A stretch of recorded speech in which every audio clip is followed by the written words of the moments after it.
You ask Tiger to solve. This deals with linear equations with one unknown.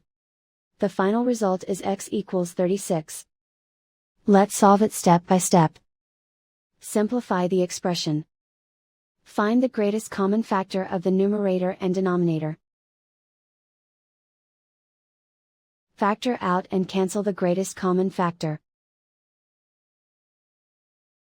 Swap sides.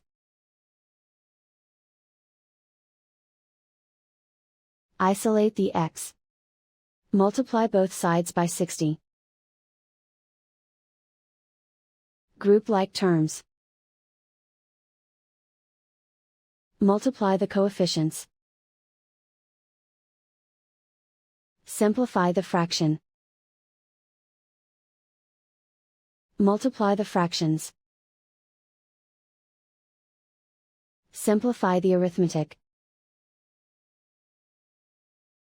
And so the final result is x equals 36.